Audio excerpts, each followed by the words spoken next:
Study IQ IAS, अब तैयारी हुई affordable. Hello and welcome everyone. स्वागत है आप सभी का आपके पसंदीदा प्लेटफॉर्म स्टडी IQ IAS में। जैसा कि आप सभी जानते हैं कि हमने सितंबर महीने की योजना मैगजीन का एनालिसिस किया था और उस मैगजीन के एनालिसिस में ही मैंने आप सभी को बताया था कि जो इस बार की योजना एंड कुरुक्षेत्र दोनों मैगजीन हैं वो बजट के ऊपर में ही है। तो योजना मैगजीन में हमने बजट का जो इम्पॉर्टेंट हिस्सा है वो डिस्कस किया ही था। अब आप सभी को पता है जो कुरुक्षेत्र मैगजीन होती हैं उनका मेन फोकस होता है रूरल इकोनॉमी के ऊपर में, रूरल इश्यूज के ऊपर में, या फिर कह लीजिए ग्रामीण क्षेत्र से रिलेटेड। तो बजट किसके लिए, रूरल इंडिया के लिए क्या क्या इंपॉर्टेंट है, क्या क्या वहां पर चीजें ऐड हुई हैं, क्या क्या स्पेशल फोकस किया गया है। तो यानी कि इस एडिशन में हम रूरल इंडिया से रिलेटेड बजट में स्पेसिफिक जो प्रोविजंस है उनको क्या करेंगे, डिस्कस करेंगे। आगे बढ़ने से पहले दोस्तों आप सभी जानते हैं कि हम यूपीएससी की तैयारी के लिए स्टडी IQ IAS में बहुत ही बेहतरीन बैच अवेलेबल है।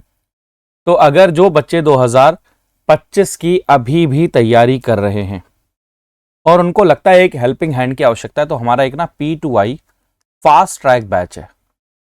ये फास्ट ट्रैक बैच के अंदर में क्या होगा कि आपकी 215 दिनों के अंदर में आपकी तैयारी हम कराएंगे, फाउंडेशन बिल्कुल स्ट्रांग बिल्ड करेंगे।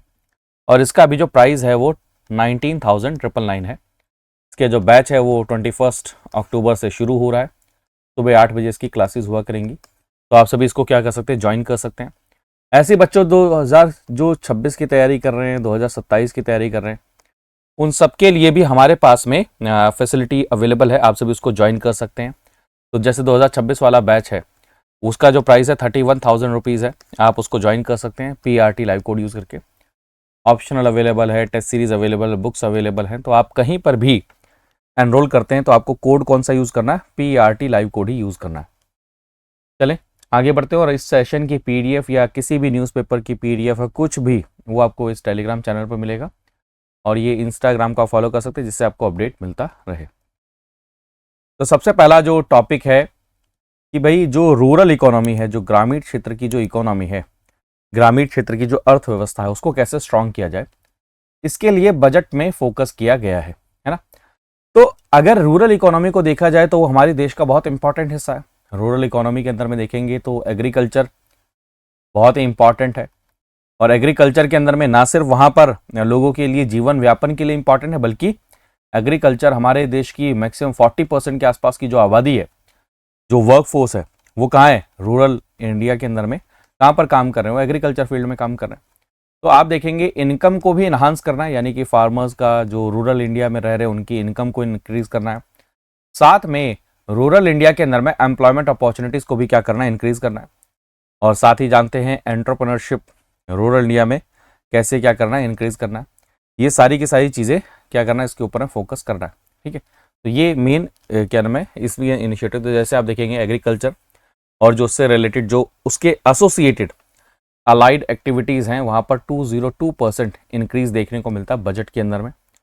हेल्थ एंड रूरल डेवलपमेंट के अंदर में भी क्या क्या बजट में एलोकेशंस को इंक्रीज किया गया है। तो कुछ इंपॉर्टेंट स्कीम्स जैसे फॉर एग्जांपल आयुष्मान भारत प्रधानमंत्री जन आरोग्य योजना, आप सभी को पता ही है ना। ये स्कीम क्या करती है कि 5 लाख रुपए का पर फैमिली पर ईयर इसमें इंश्योरेंस दिया जाता है। और ये स्कीम जो ग्रामीण क्षेत्र में रह रहे लोग हैं उनके लिए तो काफ़ी ज़्यादा क्या है, हेल्पफुल हो रही है, जिसमें वो किसी भी बड़े से बड़े हॉस्पिटल में 5 लाख रुपए तक का जो सेकेंडरी और टर्शियरी केयर का क्या करा सकते हैं, इलाज करा सकते हैं। मैंने आपको कई बार बताया है, कई बार डिस्कस किया है कि जो इकोनॉमी के अंदर में सबसे बड़ा जो हम कहते हैं ना पॉवर्टी है या फिर एक्सपेंडिचर है, उसमें एक सबसे बड़ा इशू रहता है हेल्थ के ऊपर में खर्चा। तो अगर आपने ग्रामीण क्षेत्र के अंदर में, वैसे तो ये पूरे देश के लिए है, लेकिन अगर हम क्योंकि ग्रामीण क्षेत्र की बात करें तो अगर रूरल इंडिया में आपने ये हेल्थ वाला इशू सॉल्व कर दिया, ट्रीटमेंट वाला इशू सॉल्व कर दिया, तो ये क्या करेगा, बहुत बड़ी एक आबादी को क्या करेगा, हेल्प बाय डिफॉल्ट ही करेगा ही। उसके अलावा देखा जाए प्रधानमंत्री कृषि सिंचाई योजना, अब क्योंकि एग्रीकल्चर फील्ड है तो वहां पर आप सभी जानते हैं एग्रीकल्चर का बहुत क्लोज रिलेशन है पानी से। अब हमें दो चीजें देखनी है, एक पानी का मिसयूज भी ना हो, साथ में पानी हर किसी को सफिशिएंट मिल जाए। तो उसके लिए कृषि सिंचाई योजना, उसमें भी बजट को क्या किया गया, इंक्रीज किया गया है। अब देखेंगे गवर्नमेंट का एक और फोकस है। हम बार बार कहते हैं कि जो रूरल इंडिया का यूथ है वो माइग्रेट करके शहरों की तरफ चले जाते हैं। क्यों? क्योंकि वहां पर ग्रामीण क्षेत्र में या तो मनरेगा में काम करने का ऑप्शन है या फिर आप देखेंगे एग्रीकल्चर फील्ड में, यानी कि जो नॉन फार्म एक्टिविटीज की हम बात करते हैं वो ना के बराबर है। तो कैसे रूरल इंडिया में जॉब क्रिएशन के ऊपर में ध्यान दिया जाए, साथ में वेल्थ को कैसे जनरेट किया जाए, और साथ में ही कंजम्पशन की जो डिमांड है उसको अगर इंक्रीज करेंगे तो बाय डिफॉल्ट क्या होगा, इकोनॉमी में भी पॉजिटिव हमें पुश देखने को मिलेगा। तो एग्री एंटरप्रेन्योरशिप ये भी एक बहुत इंपॉर्टेंट रोल प्ले करने वाला है, जहां पर एग्रीकल्चर से रिलेटेड एंटरप्रेन्योरशिप, बड़े बड़े एंटरप्रेन्योर्स, नए नए एंटरप्रेन्योर्स, नए नए स्टार्टअप्स एग्रीकल्चर से रिलेटेड क्या कर रहे हैं, रूरल इंडिया की तरफ में जा रहे हैं, जो वहां पर non farm employment opportunities create करने में भी क्या कर रहे हैं, हेल्प कर रहे हैं। लेकिन अभी भी हमारी एग्रीकल्चर फील्ड से रिलेटेड या फिर रूरल इंडिया से रिलेटेड एक बहुत बड़ा चैलेंज है। वो क्या है? क्योंकि एग्रीकल्चर फील्ड में अभी जो प्रोडक्टिविटी काफी लो होती जा रही है।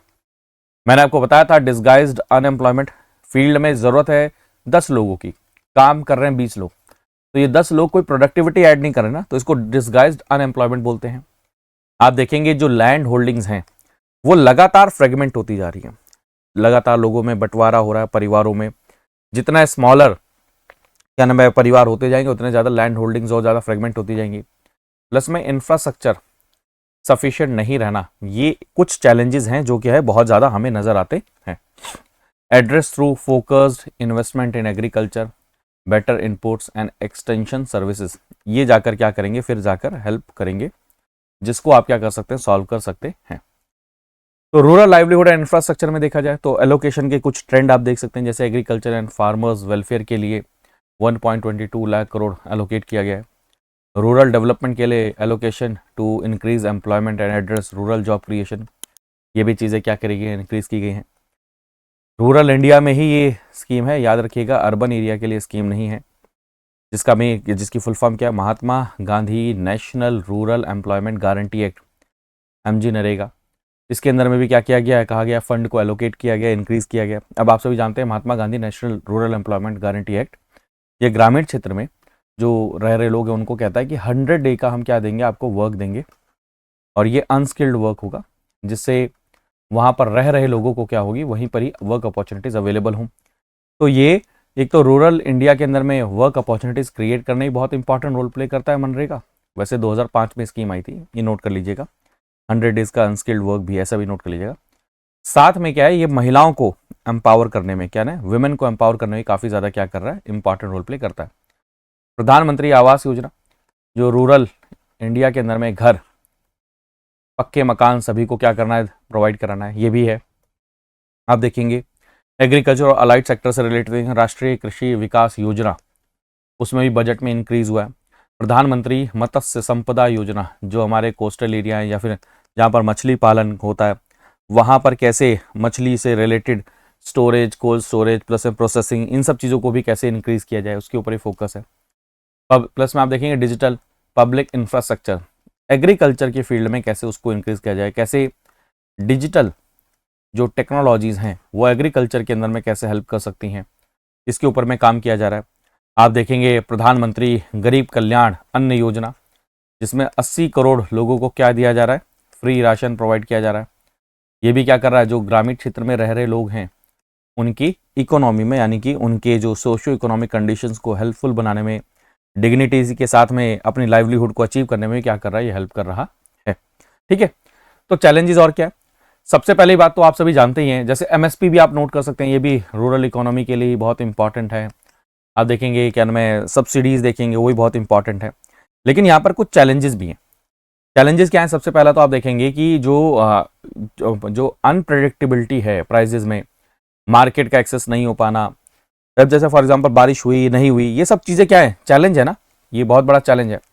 तो सॉल्यूशन क्या है कि हमें क्रॉप इंश्योरेंस में रिफॉर्म करने की ज़रूरत है, वेयर हाउसिंग फैसिलिटीज़ को इंक्रीज करने की ज़रूरत है, और साथ में ऑर्गेनिक फार्मिंग को हमें प्रमोट करने की आवश्यकता है। तब जाकर हम क्या कर पाएंगे, जो एग्रीकल्चर से रिलेटेड जो क्राइसिस है या फिर जो चैलेंज है उसको हम क्या कर सकते हैं, सॉल्व कर सकते हैं दोस्तों। तो ये एग्रीकल्चर एक बहुत इंपॉर्टेंट हिस्सा है हमारी इकोनॉमी का, और उसके ऊपर में हमें क्या करना चाहिए, स्पेसिफिक फोकस करने की ज़रूरत है, तभी जाकर इतनी बड़ी हम पॉपुलेशन को क्या कर पाएंगे, आगे की तरफ में सर्व कर पाएंगे। तो अगर हम अब आगे बढ़ते हैं तो अब हम नेक्स्ट जो टॉपिक देखेंगे वो देखेंगे कि भाई अगर रूरल इंडिया में हमें ग्रोथ करनी है तो उसके लिए ब्लूप्रिंट क्या होना चाहिए, हमें किस चीज़ के ऊपर में फोकस करना चाहिए रूरल इंडिया में ग्रोथ के लिए। तो सबसे पहली बात तो आप सभी जानते हैं कि रूरल इंडिया में हमें बेसिक इंफ्रास्ट्रक्चर क्या करना है, प्रोवाइड करना है। हमें जो इनइक्वालिटीज़ हैं उनको क्या करना है, रिमूव करना है। साथ में जो ग्रामीण क्षेत्रों का डेवलपमेंट है वो सस्टेनेबल होना चाहिए, भी इंश्योर करना है। हमें की एरियाज कौन कौन से हैं आपके, एग्रीकल्चर है, एम्प्लॉयमेंट जनरेशन है, हेल्थ है और साथ में एजुकेशन है। इन की एरियाज के ऊपर में क्या करना है, हमें फोकस करना है। तब जाकर हम क्या कर पाएंगे, रूरल इंडिया में जो सस्टेनेबल ग्रोथ है या फिर जो ग्रोथ है उसको हम क्या कर पाएंगे, अचीव कर पाएंगे। तो अगर आप देखेंगे कुछ डाटा, अगर आप देखें 1.52 लाख करोड़ एग्रीकल्चर और अलाइड सेक्टर को इसीलिए क्या किया जा रहा है, एलोकेट किया जा रहा है। क्यों? क्योंकि हमारी जो 65% पॉपुलेशन है वो कहां पर रहती है, रूरल एरिया में रह रहे हैं, जिसमें से 47% जो हमारी पॉपुलेशन है दोस्तों वो एग्रीकल्चर के ऊपर में डिपेंडेंट है। और एग्रीकल्चर सिर्फ ऐसा नहीं है कि हमारी पॉपुलेशन उन पर डिपेंडेंट है, एग्रीकल्चर भी हमारे जीडीपी में कॉन्टिन्यूसली क्या करता रहता है, कंट्रीब्यूशन करता ही रहा है। लेकिन एक बहुत बड़ी चिंता की बात यह है कि पिछले कुछ समय में एग्रीकल्चर का जो कंट्रीब्यूशन है जीडीपी के अंदर में वो लगातार कम हो रहा है। यानी कि एक प्रोडक्टिविटी वाला जो कंसर्न है ना, वो एक बहुत बड़ा कंसर्न है, जिसमें आप देखें 2011-12 में 18.10% था एग्रीकल्चर का जीडीपी में कंट्रीब्यूशन, और अब वो 2022-23 में देखा है तो 15% पे जाकर क्या है, पहुंच चुका है। तो यहां पर अगर आप देखेंगे ग्रामीण क्षेत्र में सबसे बड़ा एक चैलेंज क्या आता है, लिटरेसी चैलेंज आता है, जेंडर डिस्क्रिमिनेशन, ये तो आपने देखा होगा। जेंडर डिस्क्रिमिनेशन के साथ साथ में कास्ट यानी कि social barriers, lack of infrastructure, road की अवेलेबिलिटी, वाटर की अवेलेबिलिटी और इलेक्ट्रिसिटी की अवेलेबिलिटी, ये भी एक बहुत बड़ा कंसर्न नजर आता है। और साथ में आप देखेंगे जो एग्रीकल्चर के ऊपर में जो डिपेंडेंसी है, किस चीज के ऊपर में डिपेंडेंसी, यानी कि मॉनसून के ऊपर में, तो ये लिमिटेड एक्सेस मार्केट का होना, इनएडिकेट फाइनेंशियल अवेयरनेस होना फार्मर्स के बीच में, ये सब चीजें मिलाकर क्या करती है, इंपैक्ट करती हैं हमारे रूरल इंडिया के ग्रोथ के ऊपर में। तो इसके ऊपर में हमें काम करने की जरूरत है। तो ऑलरेडी हम बार बार बात करते रहते हैं कि भाई मनरेगा जैसी जो स्कीम है जो 100 डेज का एम्प्लॉयमेंट प्रोवाइड करती है, वो गवर्नमेंट का इनिशिएटिव है। प्रधानमंत्री आवास योजना, पक्का घर, वो भी गवर्नमेंट का इनिशिएटिव है। जल जीवन मिशन, जल जीवन मिशन क्या है दोस्तों कि 2024 तक हर घर में नल से जल आएगा। ये क्या है, ये इनिशिएटिव गवर्नमेंट ऑफ इंडिया के द्वारा लिया गया है, जिसका मेन ऑब्जेक्टिव है कि पानी की एक तो वेस्टेज को ही बचाना, साथ में क्योंकि पीने लायक पानी अगर हम पाइप के थ्रू लेकर आएंगे हर एवरी हाउस होल्ड में, तो इससे क्या होगा, एक तो हेल्थ के ऊपर में जो अनफिल्टर्ड वाटर के कारण में जो हेल्थ के ऊपर में नेगेटिव इम्पैक्ट पड़ता था लोगों के रूरल इंडिया के अंदर में, उसको भी क्या कर सकते हैं, आप सॉल्व कर सकते हैं। इवन आप देखेंगे नेशनल हेल्थ मिशन के तहत में 28,000 करोड़ रुपीस एलोकेट किए गए हैं, जिससे क्या किया जाए, हेल्थ इंफ्रास्ट्रक्चर को इंप्रूव किया जा सके। तो बजट के अंदर में सस्टेनेबल ग्रोथ के लिए क्या क्या फोकस किया गया, जैसे हेल्थ इंफ्रास्ट्रक्चर को कैसे बेहतर किया जाए, रोड्स को और कैसे बेहतर किया जाए, इलेक्ट्रिसिटी कैसे 24/7 पहुंचा। अब इसके अंदर में भी आप देखेंगे गवर्नमेंट बहुत ज़्यादा फोकस कर रही है रिन्यूएबल एनर्जी पे, कि रिन्यूएबल एनर्जी का अगर सोर्स इंक्रीज होता है तो ये भी काफ़ी हेल्प करेगा। एजुकेशन एंड सैनिटेशन, जिससे जो रूरल एरियाज हैं वो क्लीन भी रहें, क्या रहें, वो क्लीन भी रहें। तो ये प्रायोरिटाइज किए गए हैं रूरल अपलिफ्टमेंट के लिए। साथ में जो आपको बता रहा हूँ एनर्जी एफिशिएंसी एंड इनोवेशन, कि रूरल एरियाज को कैसे एनर्जी एफिशिएंट बनाया जाए, वहां पर कैसे क्लीन एनर्जी की तरफ में क्या किया जाए, ट्रांसफर किया जाए, और साथ में जितनी एनर्जी यूज हो रही है वो लिमिटेड एनर्जी यूज हो और एफिशिएंटली यूज हो, यानी कि एनर्जी की वेस्टेज ना हो। और साथ में जो भी रूरल एरिया के कंसर्न है, जो भी रूरल इंडिया के प्रॉब्लम्स हैं, उनको सॉल्व करने के लिए कैसे इनोवेशंस को क्या किया जाए, पुश किया जाए। तो ये सारे इसके साथ में मिले हुए कंसर्न है। ऑलरेडी हम देख ही चुके हैं, मनरेगा में इतना एलोकेशन, जल जीवन में इतना एलोकेशन, समग्र शिक्षा समिति में इतना एलोकेशन, सक्षम आंगनवाड़ी ये क्या कर रहा है, जो प्रेग्नेंट महिलाएं हैं, अडोलसेंट गर्ल हैं, चिल्ड्रन हैं, लैक्टेटिंग मदर्स हैं, उनमें न्यूट्रिशन सफिशिएंट प्रोवाइड कर रहे हैं। आयुष्मान भारत योजना आप सभी जान रहे हैं, हेल्थ इंश्योरेंस क्या किया जा रहा है, वल्नरेबल सेक्शन को प्रोवाइड किया जा रहा है। एग्रीकल्चर सेक्टर के अंदर में आप देखेंगे क्योंकि वो मानसून पे अभी भी डिपेंडेंट है, तो जैसे आप देखेंगे फसल बीमा योजना, सॉइल फर्टिलिटी, ये सब चीज़ें स्कीम इसी से ही रिलेटेड हैं दोस्तों, ठीक है। तो आप यहाँ पर अगर देखें, agriculture is still dependent on monsoons with the crop being vulnerable to floods and drought, limited irrigation coverage है। तो ये एक की चैलेंज के रूप में नजर आता है। इसीलिए आप देखेंगे कि गवर्नमेंट ने इस बार बहुत बड़ा अमाउंट क्या किया है, रिसर्च एंड डेवलपमेंट पे इन्वेस्ट किया है, इनोवेशन पे, जिसके अंदर में हम क्या कर रहे हैं, ऐसी क्रॉप्स, ऐसी वेराइटीज़ को क्या किया जाए, क्या वहाँ पर हम क्या करना चाहते हैं, अचीव करना चाहते हैं या फिर बनाना चाहते हैं, जिन जो क्या है क्लाइमेट रीसेलिएंट हो। हम क्लाइमेट रीसेलिएंट एग्रीकल्चर की बात करते हैं, हम ऐसे क्रॉप्स की बात कर रहे हैं जिनसे प्रोडक्टिविटी क्या हो, इंक्रीज हो, और प्रोडक्टिविटी इंक्रीज होने के साथ साथ में वो ड्रॉट में क्या कर सकें, उग सकें। जैसे आप देखेंगे मिलेट्स के ऊपर में क्या किया जा रहा है, फोकस किया जा रहा है। एमएसपीज कुछ सेक्शन के ऊपर में इंक्रीज किया जा रहा है, लेकिन साथ साथ में ये भी इंश्योर करने की कोशिश की जा रही है कि एमएसपी क्या करे, जो एग्रीकल्चर फील्ड है उसको क्या करे, डाइवर्सिफाई भी करे। तो ये सारी चीज़ें करी जा रही हैं। तो आप देखें प्रधानमंत्री किसान सम्मान निधि, पीएम किसान जिसको बोला जाता है, जिसमें क्या किया जाता है, 6,000 रुपीज़ हर ईयर में 3 इंस्टॉलमेंट, यानी कि 2,000 की 3 इंस्टॉलमेंट में सभी किसानों को दिया जा रहा है, जिससे फार्मर्स की इनकम क्या हो, इंश्योर हो, और फार्मर्स जो दूसरे लैंडर्स के ऊपर में डिपेंडेंट रहते हैं उसको कैसे कम किया जाए। क्रॉप इंश्योरेंस स्कीम मैंने आपको बताया कि जो क्लाइमेट की अनसर्टेनिटीज़ हैं उनसे फाइट करने के लिए। नेचुरल फार्मिंग, क्योंकि फर्टिलाइज़र का बहुत यूज़ होता है, केमिकल का, फर्टिलाइज़र का एक्सेसिव यूज़ ना सिर्फ फसल के लिए ख़राब करता है, आपकी जो सॉइल है उसको भी ख़राब करता है, साथ में लोगों की हेल्थ के ऊपर में भी इम्पैक्ट करता है। तो इसलिए 1 करोड़ फार्मर्स को क्या किया जा रहा है, पुश किया जा रहा है, प्रमोट किया जा रहा है कि वो क्या कर सके, नेचुरल फार्मिंग जो प्रैक्टिसेस हैं उनको क्या करें, प्रमोट करें, उसको अडॉप्ट करें। ठीक है। डिजिटल पब्लिक इंफ्रास्ट्रक्चर बताया कि क्रॉप का डिजिटल सर्वे होना, लैंड की रजिस्ट्री डिजिटाइज करना, ये सारी चीज़ें किसके अंदर में, डिजिटल, इसके अंदर में, सर्वे के अंदर है। किसान क्रेडिट कार्ड, आप सभी जानते हैं कि फार्मर्स को कभी कभार इमरजेंसी के अंदर में क्या है, उनको एग्रीकल्चर के इनपुट के लिए पैसा चाहिए होता है ना, तभी खेती कर पाएंगे। तो उसके लिए किसान क्रेडिट कार्ड का प्रोविजन है, जिसके लिए इजी एक्सेस हो सके क्रेडिट के लिए, किसके लिए, एग्रीकल्चरल इनपुट के लिए। नेशनल कोऑपरेशन पॉलिसी, जहाँ पर क्या किया जा रहा है, जो अलग अलग फार्मर्स हैं, छोटे छोटे फार्मर्स हैं, वो एक साथ आएँ और एक फार्मर प्रोड्यूसर ऑर्गेनाइजेशन बनाए, जो क्या कर सके, जो प्रोडक्शन को भी इंक्रीज कर सके, प्लस में उनकी बार्गेनिंग जो कैपेसिटी उसको भी इंक्रीज कर सके, प्लस में ग्रामीण क्षेत्र में मैक्सिमम पॉपुलेशन को कैसे स्किल प्रोवाइड की जाए, स्किलिंग के लिए काम करने के ऊपर में किया जा रहा है, फोकस किया जा रहा है। तो employment generation and skill development, इस पर ही फोकस किया जा रहा है।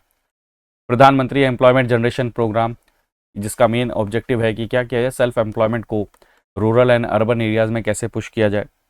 मुद्रा योजना, मैक्सिमम लोन अमाउंट को भी क्या किया गया है, इंक्रीज कर दिया गया है।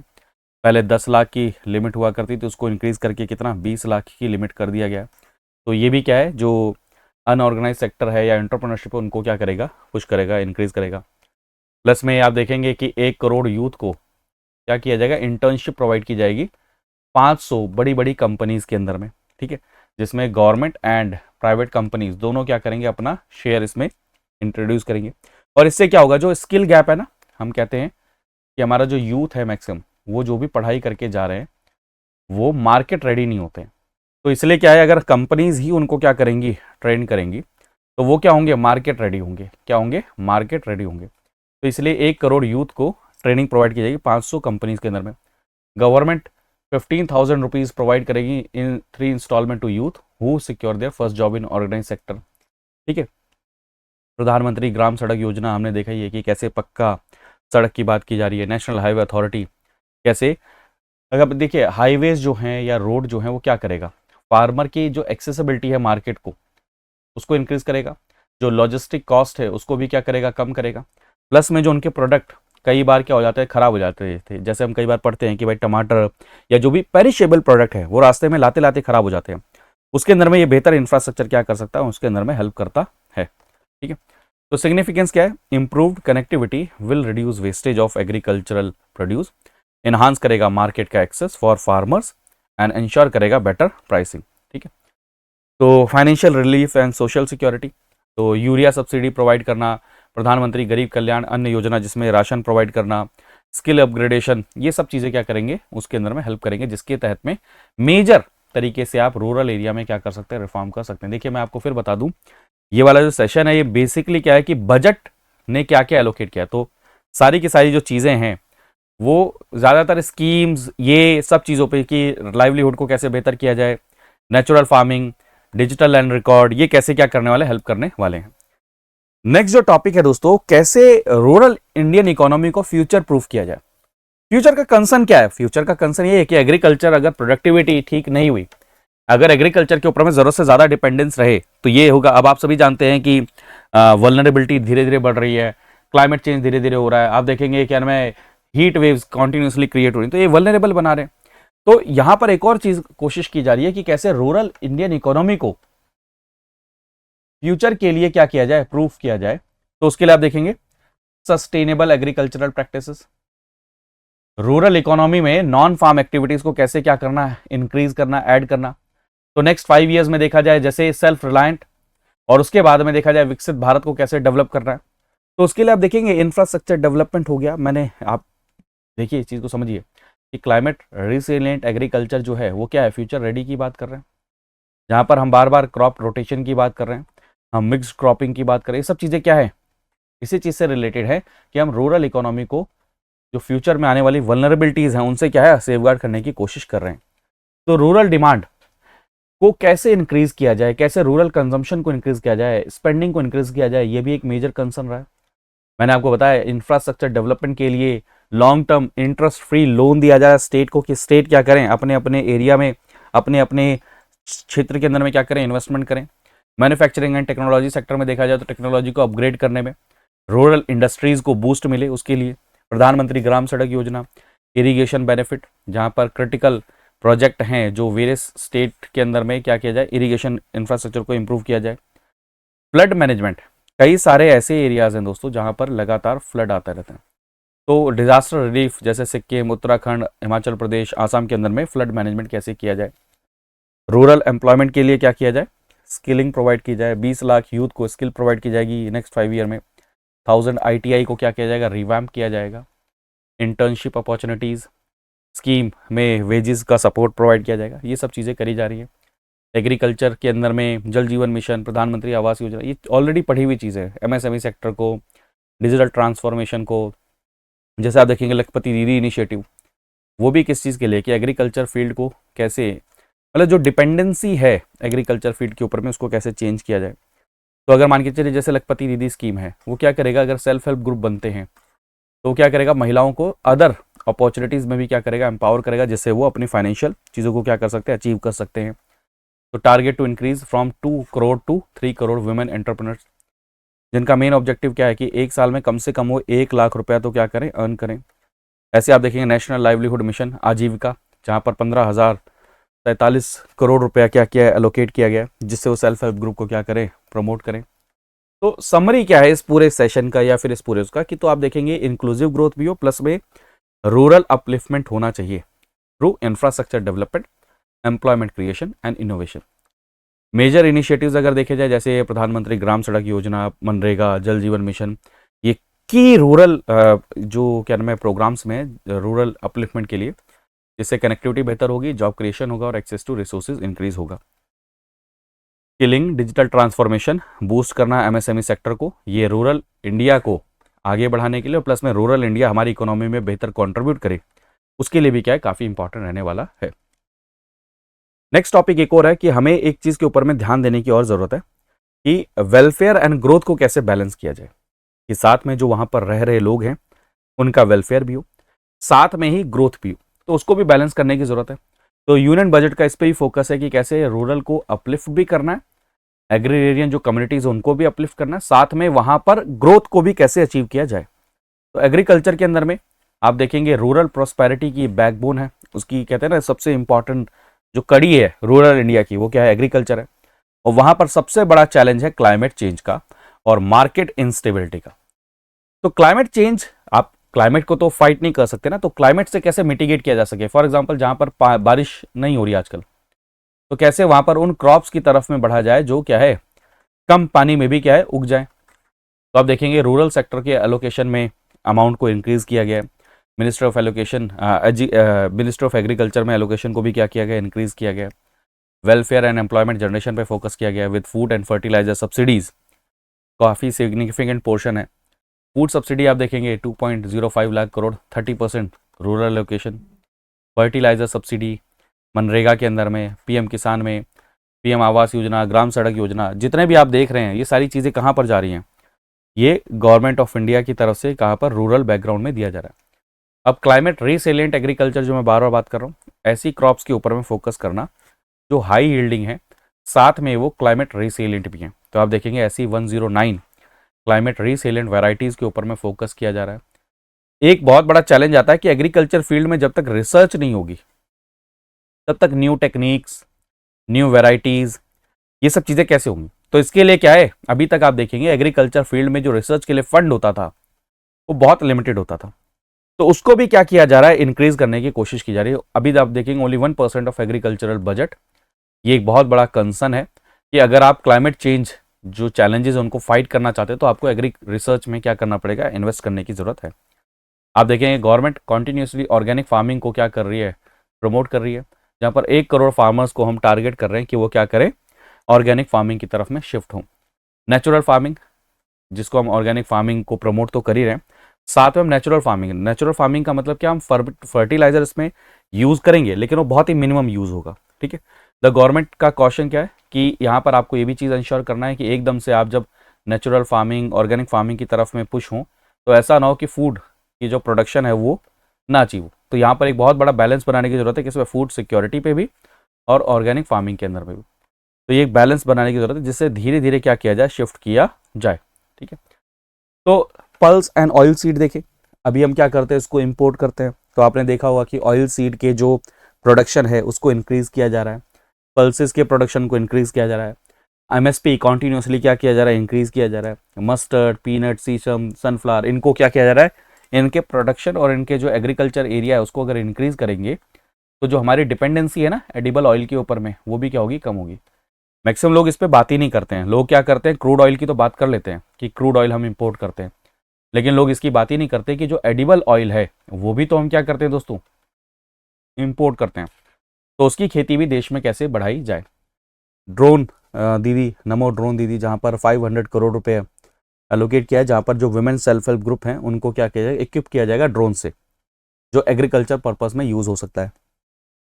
श्रिम्प फार्मिंग, कस्टम ड्यूटीज़ को क्या कर दिया गया, कम कर दिया गया, जिससे श्रिम्प की फार्मिंग हो सके, फिर उसको फार्मिंग करके आप उसको क्या कर सके, एक्सपोर्ट कर सकें। मतलब आप समझिए ना, अगर आप ज़रूरत से ज़्यादा एक ही फील्ड के ऊपर में अगर डिपेंडेंट रहेंगे तो भी दिक्कत है।